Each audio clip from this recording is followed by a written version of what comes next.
नमस्कार, स्वागत है आपका हमारे चैनल में। मैं रानी गुप्ता आपके साथ और बड़ी खबर आ रही है। महाराष्ट्र में महाविकास आघाड़ी की सरकार जाते ही लगातार मुश्किलों में पड़ते हुए दिखाई दे रहे हैं महाविकास आघाड़ी के लीडर्स। आपको बता दें कि एनसीपी प्रमुख शरद पवार को इनकम टैक्स ने नोटिस जारी किया है। आपको बता दें कि ये नोटिस दरअसल उनको 2004, 2009, 2014 और 2020 में चुनावी हलफनामे में डिटेल्स गलत भरने की वजह से ये नोटिस उनको भेजा गया है। इसी के साथ ही खबर ये आ रही है कि उद्धव ठाकरे जो हैं वो शरद पवार से नाराज चल रहे हैं और शरद पवार का फोन भी उद्धव ठाकरे ने कट कर दिया। आपको बता दें कि देखने को मिला कि कल कैसे एकनाथ शिंदे ने शपथ ग्रहण समारोह किया था और वो बतौर मुख्यमंत्री अब जो है उन्होंने शपथ ग्रहण किया था और अब वो महाराष्ट्र के मुख्यमंत्री बन गए हैं। तो इसी पर उन्होंने शरद पवार ने एकनाथ शिंदे की तारीफ की, जिसकी वजह से माना जा रहा है कि शायद उद्धव ठाकरे नाराज हो गए हैं। आपको बता दें कि जहां एनसीपी प्रमुख शरद पवार को इनकम टैक्स के द्वारा नोटिस भेजा गया है, तो वहीं जब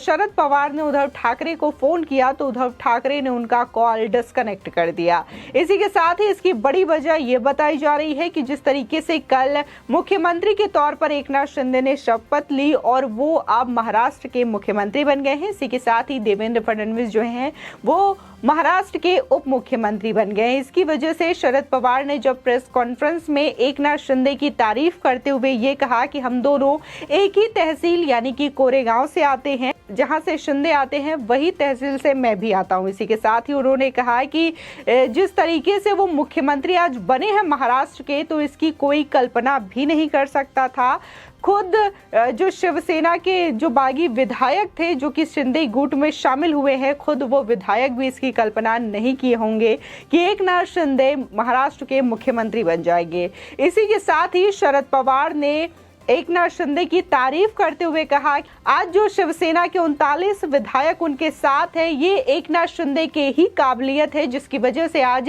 शिवसेना के जो विधायक हैं उनके साथ शामिल हुए, शिंदे कैंप में शामिल हुए। इसी के साथ ही उन्होंने एकनाथ शिंदे की जमकर के तारीफ की, जिसकी वजह से माना जा रहा है कि शायद उद्धव ठाकरे नाराज हो गए। इसी के साथ ही शरद पवार ने यह भी कहा कि ये कोई रातों रात का खेल नहीं, रातों रात का प्लान नहीं, इसके लिए जो तैयारियां थी वो शुरू से ही की गई थी, जिसकी वजह से आज एकनाथ शिंदे जो है वो मुख्यमंत्री बन गए। जिसकी वजह से ये माना जा रहा है कि लगता है कहीं ना कहीं शरद पवार को ये जानकारी पहले से ही थी कि जो एकनाथ शिंदे है वो उद्धव ठाकरे से बगावत करना चाहते हैं और कभी भविष्य में जा करके बगावत कर सकते हैं, क्योंकि जिस तरीके से शरद पवार ने ये बात कबूल की है कि ये कोई रातों रात का काम नहीं है, इसके लिए पहले से तैयारियां करनी पड़ती है। 39 विधायकों को इस कदर अपने साथ रखना और उनको अपने फेवर में करना, इसके लिए समय चाहिए होता है, ये कोई एक दिन का काम नहीं होता। जिस तरीके से शरद पवार कहते हुए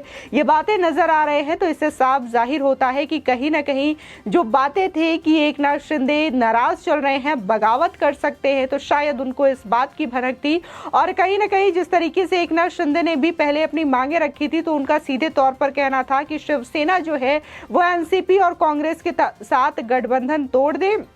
और महाराष्ट्र में बीजेपी के साथ गठबंधन करके सरकार चलाए। तो एकनाथ शिंदे की जो नाराजगी की वजह थी वो एनसीपी के साथ भी थी, कांग्रेस के साथ भी थी, और इस कदर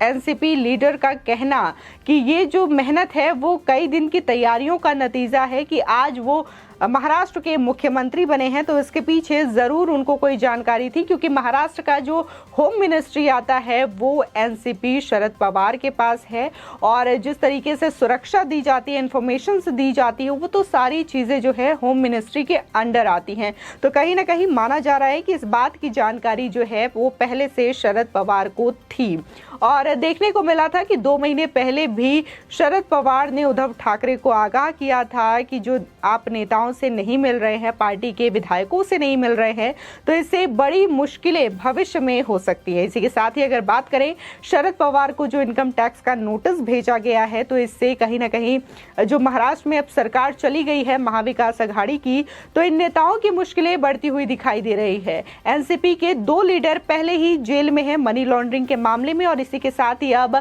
शरद पवार को इनकम टैक्स के द्वारा नोटिस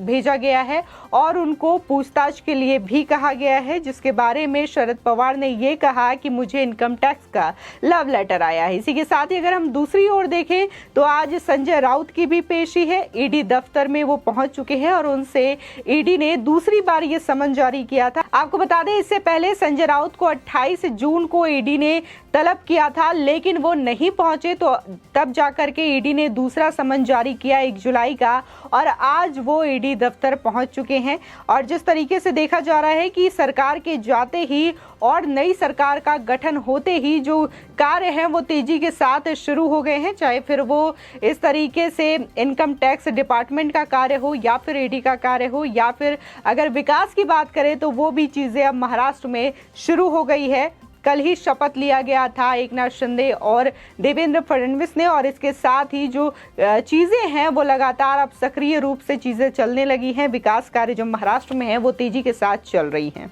आपको बता दें, जहां संजय राउत को नोटिस भेजा गया है और ये पुराना ही मामला था, लेकिन लगातार पूछताछ के बाद और जो सबूत और साक्ष्य इकट्ठे हुए उसके बाद संजय राउत को नोटिस भेजा गया पूछताछ के मामले में। हालांकि जो उनके पहले भी रिलेटिव और उनके साथ के जो कर्मचारी थे, उनके साथ काम करने वाले, उनसे पहले भी सवाल जवाब किया गया है, उनकी प्रॉपर्टीज को भी जब्त कर लिया गया है। लेकिन बाद में जब संजय राउत का भी इसमें नाम आया तो उनको भी ईडी ने समन जारी किया। इसी के साथ ही देखने को मिल रहा है कि शरद पवार को भी, हालांकि यह पुराना मामला है लेकिन उनमें त्रुटियां पाई गई हैं हलफनामे में, जिसकी वजह से अब शरद पवार को भी नोटिस भेजा गया है। यानी कि ये साफ तौर पर सीधे सीधे संकेत दिया जाने की कोशिश की जा रही है एकनाथ शिंदे की ओर से कि जिन्होंने जो भी घोटाले किए हैं महाराष्ट्र में पिछली सरकारों में, चाहे वो पुराने से पुराना भी केस क्यों ना हो, अगर उनमें त्रुटियां पाई जाती हैं, खामियां पाई जाती हैं, तो उनके खिलाफ कार्रवाई की जाएगी और उन्हें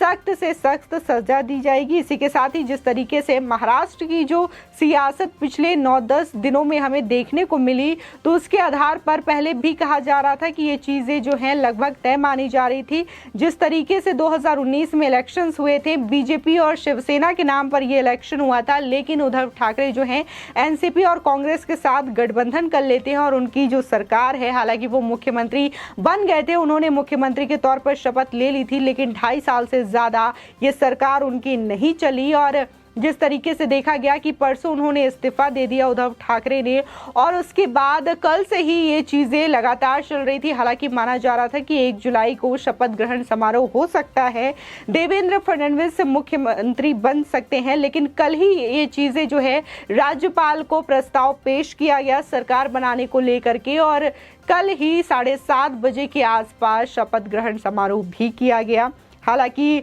देवेंद्र फडणवीस जो हैं मुख्यमंत्री नहीं भी बने, फिर भी वो खुश थे एकनाथ शिंदे को ये सत्ता सौंप करके महाराष्ट्र की। लेकिन देखने को मिला कि भाजपा के जो शीर्ष नेता हैं, चाहे वो फिर जेपी नड्डा हो या फिर अमित शाह हो, उन्होंने कहा कि उनको मुख्यमंत्री पद नहीं मिला तो उप मुख्यमंत्री पद वो स्वीकार कर ले, इससे महाराष्ट्र की भलाई होगी। जिसके बाद देखने को मिला कि देवेंद्र फडणवीस ने उप मुख्यमंत्री पद स्वीकार कर लिया और खुशी से ये स्वीकार कर लिया। जिसके बाद लोग भी ये कह रहे हैं कि बीजेपी कहीं ना कहीं इस मायने में सही साबित होती है और बीजेपी ने ये करके दिखाया है कि उन्हें सत्ता का मोह नहीं है, बस वो जनता की सेवा करना चाहते हैं, फिर वो किसी भी रूप में हो, चाहे वो एक समाज सेवी के रूप में हो, एक मुख्यमंत्री के तौर पर हो, या फिर एक उप मुख्यमंत्री बनकर भी वो जनता की सेवा कर सकते हैं। ऐसा लोगों का कहना है बीजेपी को लेकर के, देवेंद्र फडणवीस को लेकर के। आपको बता दें जिस तरीके से शरद पवार की ये एकनाथ शिंदे को लेकर के तारीफ करना हुआ कि उन्होंने कहा कि किसी ने कल्पना नहीं की थी कि वो महाराष्ट्र के मुख्यमंत्री बनेंगे, लेकिन उन्होंने करके दिखाया। खुद शिवसेना और शिवसेना के जो शिंदे कैंप में शामिल विधायक थे, उन्होंने भी इस बात की कल्पना नहीं की थी। ये उनकी काबिलियत है कि वो महाराष्ट्र के मुख्यमंत्री बने। इसी के साथ ही उन्होंने कहा कि ये उनकी काबिलियत है कि उन्होंने 39 विधायकों को अपने समर्थन में लिया शिवसेना के, और रातों रात शिवसेना की सरकार को हिला करके रख दिया, विकास आघाड़ी की सरकार को हिला करके रख दिया, ऐसा शरद पवार का कहना है।